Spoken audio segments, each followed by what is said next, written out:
I'm Ben. I'm Dale. I'm Hannah. Our music video and ancillary tasks are for a band called Blink-182 and their song No Way to College. We decided to use this because it didn't have an existing official video and was never released as a single. To find conventions of other existing similar media products, we needed to find a genre so that we could then research similar bands. We decided the genre would be pop, kind of punk music. So other bands that we found were Fall Out Boy, Paramore, New Pound Glory. Conventions that we found were that performance and narrative are used a lot throughout the video, so I'm changing between each one, and they tell a continuing story. We believe the band also shows talent in their videos. They play their own instruments with obviously songs that are written by themselves and performed themselves.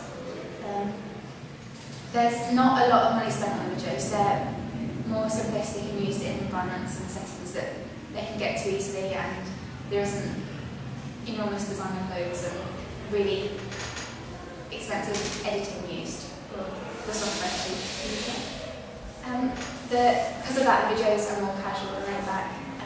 Bands describe the actions as well, so a band will have a lyric in a song and they will use that in their video as part of the narrative parts, so they'll act out the line.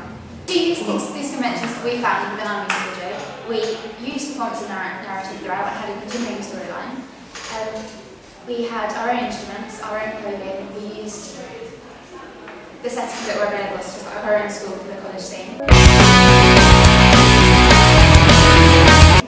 This enabled us to have a very, very low budget music video, and it was flexible as Blink-182's own videos can be. We played instruments to the camera and used lip sync so that we would show the band has talent. Lines that describe the actions. To do this, we use several lines from the Blink-182 song. If Young Love is Just a Game. An example of this is that we had a Monopoly game on the table and showed our two main people in the storyline and that. And it's so cold outside. We had a snowy evening. That was very dark, but we managed to change that. We edited to the beats as well throughout our video, and during the chorus it sped a bit. And when we had our narrative parts of the video and there was what appeared to be a couple talking, our editing would speed up slightly with the beat of the song, so as to show our conversation.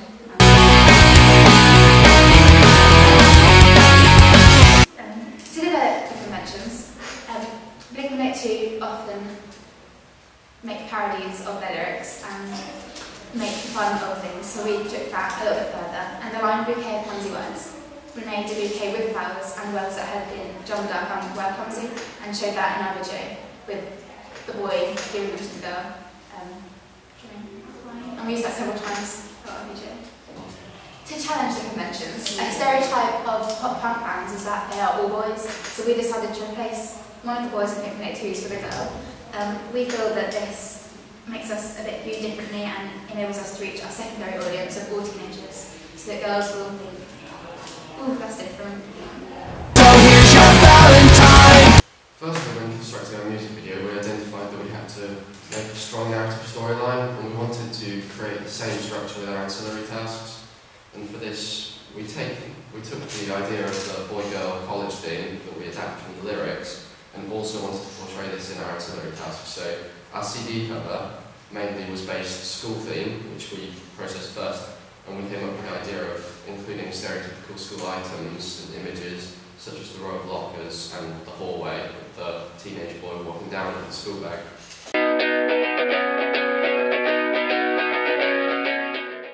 We then looked at the reverse side and wanted to make it a little less iconic in a way, but just average, and it also contained track lists, so we thought it'd be a good idea to have a sheet of paper with pencils scattered around and sharpenings, just stereotypical images that would relate to school.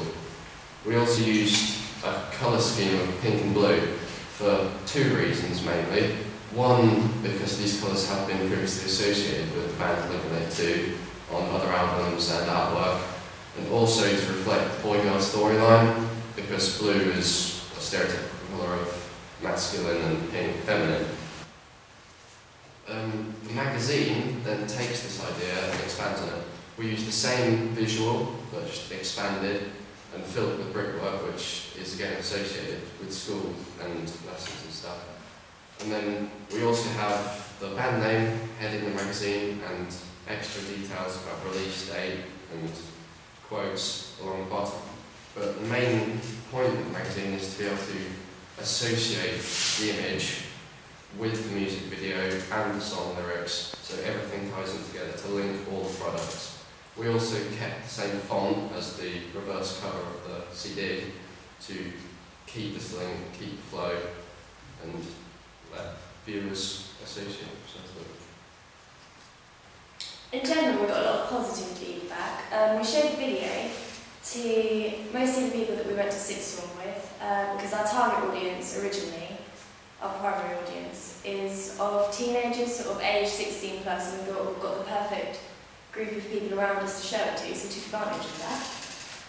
The positive feedback, our narrative of our video is said to be very strong and it fits the lyrics very well, especially the sort of illustrative shots where, such as, if young love is such a game, we've been playing with Monopoly.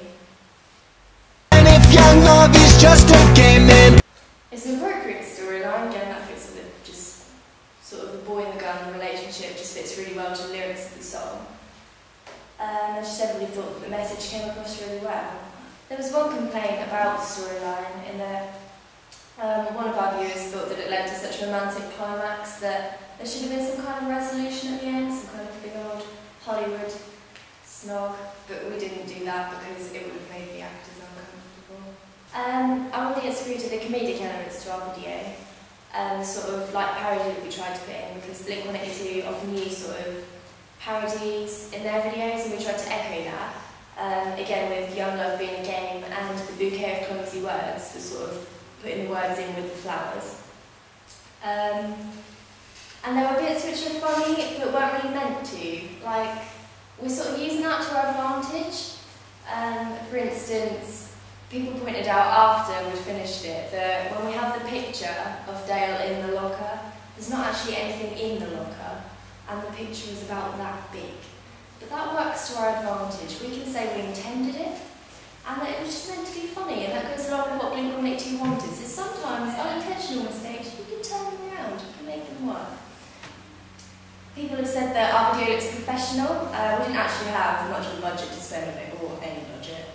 But with the band shots in the sort of, where we filmed it, the room where we filmed it, it makes it sort of look like an actual professional sort of recording room.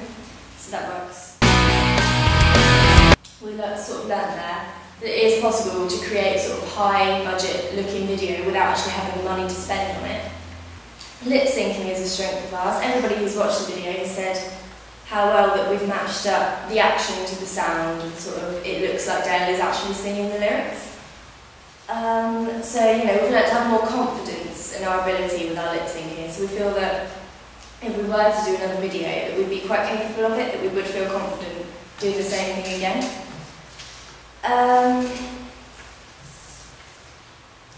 On the bad side of things, the sort of more negative feedback that we got, things that we can improve on. We had some sort of outside shots at night in the snow, and they came out really, really dark. At the time we did try to use lights with it, but it just sort of looked a bit strange, like there was a ray of light appearing from a UFO. But we edited them in post-production, and we made them a bit lighter with all the effects that we could, but it's still sort of, they're really difficult to see. So we learn that we do need to prepare lighting if we're going to do anything at night in the dark, that sort of thing. Because obviously we need to be able to see what's going on in the shot. And we're probably going to need to learn about planning, because we could have sorted that out if we'd given ourselves more time to sort of plan that shot, but we didn't. We use many different media technologies in our work through the construction, research, planning and evaluation stages of our music video and ancillary tasks. First of all, in our construction stage, we used Adobe editing software to edit our main music video. Without this, our work wouldn't have turned out as good as it was. Also, the only other thing I can think of that helped us with our music video was YouTube. We used this because we needed a host site for our rough cut to be displayed, and we used it also so we could refer back to it in later stages of our work. We use media technologies in our research stage, the first being, again, YouTube. YouTube has been a huge help to us in our research stage, as it helped us look for many bands we found and look at their videos who were similar in the genre to Blink-182. Another new website we used was Last.fm. Unlike YouTube, we used Last.fm to identify the bands that were in Blink-182 genre instead of actually searching for their music videos. We'd go on Last.fm to identify the bands and then go on YouTube to search for their videos. Lastly, during our research stage, we used our own blogs on blogger.com. This was just used to present our research in an easy-to-see way and put everything we found in one place. In our planning stage, we didn't see much of a need in using many media technologies. However, we did draw up some storyboard sheets and then use the Adobe editing software on these storyboard sheets to make them into an animatic. We created this animatic in order for us to be able to see what the video could look like.